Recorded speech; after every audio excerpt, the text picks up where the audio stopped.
This is Ormipathic since 92 in the lab. Kokken ചാള, കത്തിച്ചാള, കുഞ്ഞിച്ചാള, മംഗലാപുരം ചാള, ഒമൻ ചാള, ചാള ഇങ്ങനെയൊക്കെ ചില പേരിട്ട് നമ്മൾ മലയാളികളെ കൊഞ്ചിച്ച് വിളിക്കണം. എൻ്റെ ചാള, നിങ്ങളുടെ മത്തി, അവരുടെ സാഡീൻ എല്ലാത്തിനും വെട്ടിക്കൂട്ടി അഴുക്കും മെഴുക്കും കളഞ്ഞ മുളക് പൊടി, ഉപ്പുപൊടി, കുരുമുളക് പൊടി, മഞ്ഞൾപ്പൊടി, ഉലുവാപ്പൊടി, പെരിഞ്ചീരകപ്പൊടി ഇത്യാദി പൊടിവകകളെല്ലാം ചേർത്ത് ഏതോ ഒരു നല്ല മനുഷ്യൻ മണ്ണിൽ കുഴിച്ചിട്ട് കുറച്ച് ഇഞ്ചിയും വെളുത്തുള്ളിയും പറിച്ച് എനിക്ക് ദേഷ്യം തോന്നിയ സകല മനുഷ്യന്മാരെ വിചാരിച്ച് അത് മൊത്തം പേസ്റ്റാക്കി മാങ്ങാത്തൈ, ചക്കത്തൈ, തേങ്ങാത്തൈ എന്ന് പറഞ്ഞിരുന്ന കൂട്ടുകാരിൻ്റെ അടുത്തുനിന്ന് ആട്ടി വാങ്ങിയ നാടൻ വെളിച്ചെണ്ണയും വീട്ടുകാരടക്കി പറയണ പുളിച്ച് വർത്തമാനം പോലെ തോന്നുന്ന കുറച്ച് വിനാഗിരിയും ചേർത്ത് കൂട്ടിക്കുഴച്ച് 4 നേരം അതല്ല 4 പേരോട് ഇതല്ല ഇതിനപ്പുറം ചാടിക്കടന്നവനാണെന്ന് വിളിച്ചറിയിക്കാനുള്ള തത്രപ്പാടും കഴിഞ്ഞാൽ പിന്നെ ഇനി മീനെല്ലാം പെറുക്കി കൂട്ടി മസാല തേക്കാൻ വെക്കാം. കിലോയ്ക്ക് 300 രൂപ കൊടുത്ത് മാർക്കറ്റിൽ നിന്ന് മത്തി വാങ്ങിച്ചാലും വൈപ്പിൻ കാളമുക്കിൽ വരെ പോയി കിലോയ്ക്ക് 25 രൂപ കൊടുത്ത് 4 കിലോ മത്തി വാങ്ങിച്ചാലും എൻ്റെ അമ്മച്ചി പറയണത് പണ്ട് 50 വയസ്സേക്ക് ഒരു ചേമ്പിൽ നിറച്ചും അല്ലെങ്കിൽ ഒരു വട്ടയിൽ നിറച്ചും കിട്ടിയ മത്തി കണക്കാം. ഇനിയിപ്പോൾ ഈ ചേമ്പിൻ്റെ ഇല കണ്ടാ നിങ്ങൾ മനുഷ്യന്മാർക്ക് നൊക്കളാച്ചി അടിക്കേണ്ടേലേ തടയണ്ട, കുട്ടി അടിക്കോളൂ, നേരം വെളുക്കണ വരെ അടിക്കോളൂ. ഈ ഉരുട്ടി കുഴച്ച് വെച്ചിരിക്കണ മസാലയിന്ന് കുറച്ചെടുത്ത് ബാലഗോപാലനെ എണ്ണ തെപ്പിക്കണ പോലെ എല്ലാ മത്തിക്കുട്ടന്മാരും മസാല തേച്ച് സെറ്റാക്കാം.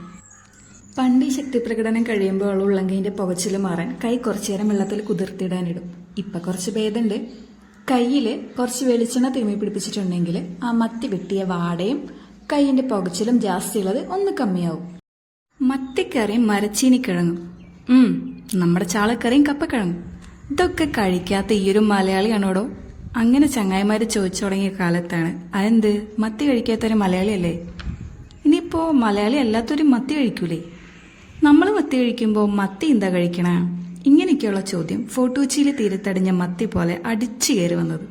അങ്ങനെ ഓനെക്കുറിച്ച് അറിയാനും ഓനോട് അടുത്തിടപഴകാനും ഓന്റെ സ്ഥാവര ജംഗമ വസ്തുക്കൾ തന്നെ തീരെഴുതി വാങ്ങിച്ച് എന്റെ നാവിന്റെയും പല്ലിന്റെ ഇടയ്ക്ക് ഒരു പായം തലേണയും കൊടുത്തപ്പോഴാണ് ഈ മത്തീന്റെ മോനെക്കുറിച്ച് കുറച്ച് കാര്യങ്ങൾ അറിഞ്ഞത്. പൊരിച്ചുകൊണ്ടിരിക്കണ മീൻ മറിച്ചിടുമ്പോൾ പൊടിഞ്ഞു പോയാലുള്ള കുടുംബകലഹം ഒഴിവാക്കാനേ ഇതൊന്ന് റെഫ്രിജറേറ്റ് ചെയ്യുന്നത് വളരെ നല്ലതാണ്. ലോകാസമസ്ത സുഖിനോ ഭവന്തു എന്നാണല്ലോ.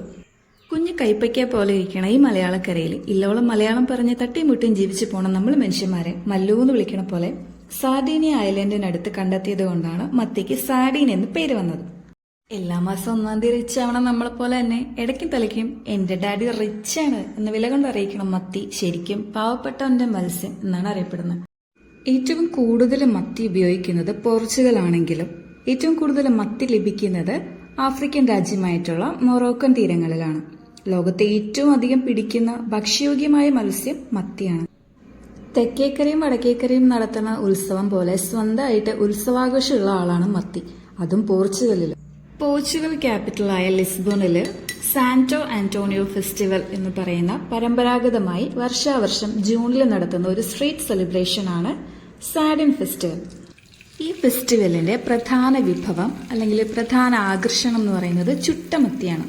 കനലിൽ ചുട്ടെടുക്കുന്ന മത്തിയുടെ ഗന്ധം അന്തരീക്ഷത്തിൽ അങ്ങനെ പടരുമ്പോൾ വീട്ടുകാരും നാട്ടുകാരും വിനോദസഞ്ചാരികളും എല്ലാവരും രാമനാഥൻ ഒരുമിച്ച് നൃത്തം ചെയ്തു പോകുന്ന നാഗവല്ലിയുടെ പോലെ ആ മണം പിടിച്ച് ഓരോ വിഭവങ്ങൾ അങ്ങനെ രുചിച്ച് നടക്കും.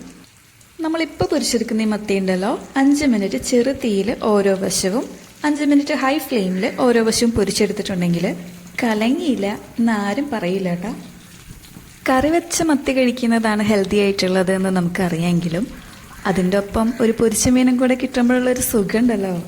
പോർച്ചുഗീസ് സഞ്ചാരി Vasco da Gama Kozhikode Kappad കാലുകുത്തി എന്ന് പഠിച്ചു തുടങ്ങിയ കാലം മുതലേ ഞാൻ കേൾക്കുന്നതാണ് മത്തി കഴിക്കുന്നത് നല്ലതാണ്, മത്തി കഴിച്ചാൽ ഒമേഗ 3 കിട്ടുന്നു. അപ്പം മുതലേ തുടങ്ങിയ സംശയമാണ് മത്തി കഴിക്കാത്തവർക്ക് എങ്ങനെ ഒമേഗ 3 കിട്ടും, ഒമേഗ 3 മത്തി കഴിച്ചാൽ മാത്രമേ കിട്ടുള്ളൂ എന്ന്. ദിവസേന മത്തി കഴിക്കുന്നത് നല്ലതല്ലെങ്കിലും പ്രഗ്നന്റ് ആയവർക്ക് സജസ്റ്റ് ചെയ്യുന്ന സുരക്ഷിതമായൊരു മീൻ കൂടെയാണ് മത്തി. റിസർച്ച് തെളിയിക്കുന്നത് Alzheimer's, depression, arthritis, cholesterol, colorectal cancer ഇതൊക്കെ തടയുന്നതിനായിട്ട് മത്തി ഹെൽപ്ഫുൾ ആണെന്നാണ്. മത്തിയിലെ അമിനോ ആസിഡും പ്രോട്ടീനും നമുക്ക് ഇമ്മ്യൂണിറ്റി നൽകും. Omega 3 fatty acid cardiac arrest പോലുള്ള പ്രശ്നങ്ങൾ തടയും. പ്രത്യേകിച്ച് EPA eicosapentaenoic acid, DHA docosahexaenoic acid ഇതൊക്കെ കണ്ണിനും ഹൃദയത്തിനും തലച്ചോറിനും ശരീരവീക്കം കുറയ്ക്കുന്നതിനും ഹെൽപ്ഫുൾ ആണ്. എള്ളെണ്ണയിൽ ഒമേഗ 3 ഫാറ്റി ആസിഡ് അടങ്ങിയിട്ടുണ്ട്. അതുകൊണ്ട് മത്തി കഴിക്കാത്തവർക്ക് ഒമേഗ 3 ഫാറ്റി ആസിഡ് കിട്ടാൻ എള്ളെണ്ണ കഴിച്ചാലും മതിയെന്ന് പറയുന്നുണ്ട്. എള്ളെണ്ണയിലുള്ളത് ALA ആൽഫ ലിനോലീനിക് ആസിഡ്. ഇത് ഹാർട്ടിൻ്റെയും ബ്രെയിൻ്റെയും ഫങ്ഷനിങ്ങിന് വളരെ ഹെൽപ്ഫുൾ ആണ്. ഉയർന്ന അളവിൽ എള്ളെണ്ണ ഉപയോഗിക്കുകയും ALA നമ്മുടെ ശരീരത്തിൽ വെച്ച് EPA ആൻഡ് DHA ആയി കൺവേർട്ട് ചെയ്യപ്പെടുകയും ചെയ്യുമ്പോഴാണ് മത്തയിൽ നിന്ന് നേരിട്ട് ലഭിക്കുന്ന EPA ആൻഡ് DHA നമുക്ക് ശരീരത്തിൽ ലഭിക്കുകയുള്ളൂ.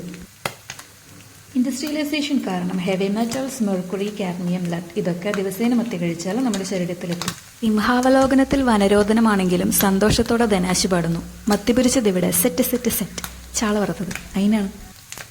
മത്തി വാങ്ങിച്ചാൽ അത് പൊരിക്കണം. പൊരിച്ചു കഴിഞ്ഞാൽ ഇച്ചിരി മുളക് ചാറും കൂടെ വെച്ചില്ലെങ്കിൽ പിന്നെ നമ്മളൊക്കെ എന്ത് മലയാളിയാടോ.